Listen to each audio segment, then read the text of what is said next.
नमस्कार दोस्तों, डिवाइन पूजा में आपका स्वागत है। कर्म, भाग्य और बुद्धि तीनों में सबसे ज़्यादा प्रभावशाली कौन है?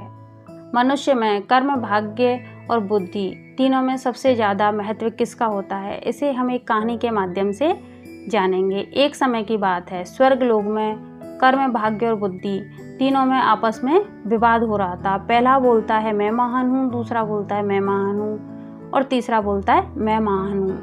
उन तीनों का विवाद समाप्त ही नहीं हो रहा था। तब वहाँ से नारद मुनि जा रहे थे।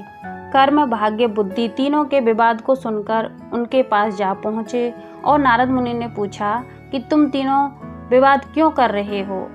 कर्म, भाग्य और बुद्धि कहते हैं कि हे नारद मुनि, आप ही हमारा निर्णय कीजिए, हम तीनों में से कौन महान है? तब नारद जी मुस्कुराते हुए कहते हैं कि ठीक है, मैं ही बताता हूँ।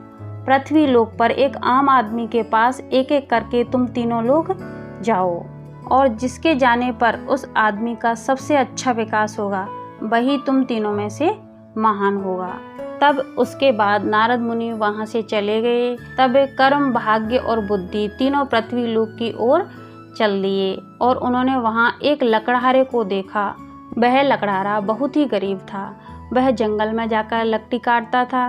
तब कर्म, भाग्य और बुद्धि तीनों आपस में बात करते हैं कि हम लोग इस व्यक्ति के शरीर में एक एक सप्ताह रहेंगे और हम तीनों में से जिसके जाने पर इस व्यक्ति का विकास ज़्यादा होगा वही हम तीनों में से महान होगा और यह बात सभी को माननी होगी।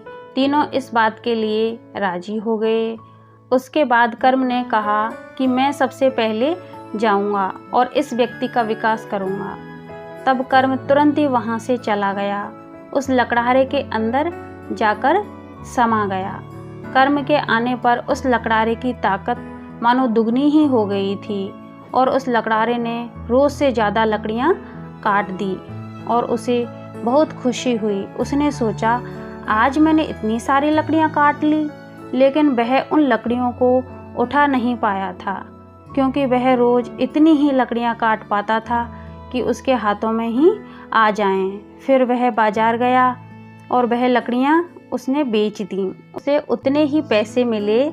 इस तरह कर्म 7 दिन उसके शरीर के अंदर रहा और वह 7 दिन इसी प्रकार ज़्यादा से ज़्यादा लकड़ियां काटता और वही लकड़ियां वह लकड़हारा बाजार में बेचता था। उसके बाद कर्म वापस स्वर्ग लोक चला गया। फिर भाग्य की बारी आई। तब भाग्य बोला उस लकड़हारे को कर्म अमीर नहीं बना पाया, अब देखो मैं कैसे उसे अमीर बनाता हूँ। और भाग्य उस लकड़हारे के शरीर के अंदर समा गया। तब भाग्य ने तुरंत ही उस लकड़हारे के पास जाकर उसकी लॉटरी लगा दी और लॉटरी लगने से उस लकड़हारे के पास बहुत सारा पैसा हो गया और ज़्यादा पैसा आ जाने के कारण वह लकड़हारा पैसे फिजूल खर्च करने लगा और पैसों को रोकने के लिए न ही उसके पास ज्ञान था और न ही उस पैसे को सही जगह उपयोग करने के लिए उसके पास कर्म था, क्योंकि कर्म तो उस लकड़हारे के शरीर से पहले ही निकल चुका था और वह लकड़हारा बहुत आलसी हो गया था और धीरे धीरे करके वह सारा पैसा भी खर्च हो गया और फिर वह लकड़हारा जैसा था वैसा फिर से हो गया और फिर भाग्य का भी समय समाप्त हो गया। तब भाग्य भी वापस स्वर्गलोक चला गया और भाग्य स्वर्गलोक जाकर उदास होकर बैठ गया। तब बुद्धि ने कहा कि भाई कर्म तुम भी उस व्यक्ति के पास गए और भाग्य भी गया, लेकिन उस व्यक्ति का विकास नहीं हो पाया। अब देखो मैं जाता हूँ और क्या करता हूँ। उसके बाद बुद्धि उस लकड़हारे के मस्तिष्क में प्रवेश कर गई। जैसे ही बुद्धि ने उसके मस्तिष्क में प्रवेश किया वैसे ही उस लकड़हारे को बहुत ज्ञान की अनुभूति हुई।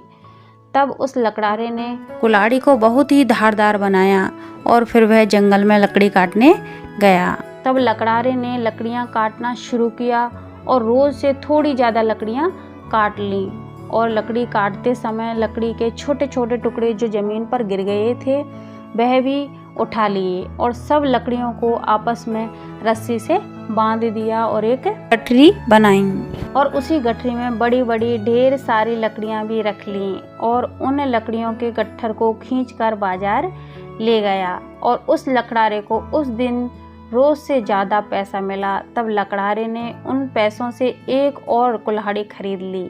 तब वह अगली सुबह लकड़ी काटने गया, तब दोनों कुल्हाड़ियों में अच्छी तरह धार धर ली। फिर वह लकड़हारा लकड़ी काटने गया और फिर लकड़ी काटते काटते एक कुल्हाड़ी की धार कम हो जाती तो वह दूसरी कुल्हाड़ी का उपयोग कर लेता। इस प्रकार उस लकड़हारे को पहले दिन से ज़्यादा पैसे मिले। फिर वह लकड़हारा रोज ऐसा ही करता था कि वन में ढेर सारी लकड़ियाँ काटता और एक पटरे पर रखकर उन्हें खींचकर बाजार ले जाता और बाजार में लकड़ियों को बेच आता। इस प्रकार उस लकड़हारे का विकास भी होने लगा और उसके पास धन भी आने लगा और उस लकड़हारे की गरीबी भी धीरे धीरे करके दूर हो गई और इस प्रकार वह लकड़हारा एक सप्ताह में अमीर हो गया। फिर बुद्धि का एक सप्ताह का समय खत्म हो गया और वह वापस स्वर्गलोक पहुंच गया और फिर कर्म, भाग्य और बुद्धि तीनों स्वर्ग में बात करने लगे। फिर उसी समय वहां नारद मुनि उपस्थित हो गए। फिर नारद मुनि ने उन तीनों से पूछा कि पृथ्वी लोक पर तुम तीनों गए थे। तब कर्म, भाग्य और बुद्धि ने कहा कि हे नारद मुनि, हम तीनों पृथ्वी लोक पर गए थे। फिर भाग्य और कर्म ने कहा कि बुद्धि महान है, क्योंकि जहाँ बुद्धि रहती है वहाँ भाग्य और कर्म स्वयं ही पहुँच जाते हैं, इसलिए बुद्धि को महान बताया गया है। इस कहानी से हमें यही समझ में आता है कि कर्म, भाग्य और बुद्धि तीनों ही मनुष्य के लिए महत्वपूर्ण होते हैं। और आगे मिलते हैं एक नई इंटरेस्टिंग वीडियो के साथ। अगर आपको ये वीडियो पसंद आई हो तो इसे लाइक कीजिए, शेयर कीजिए और सब्सक्राइब कीजिए।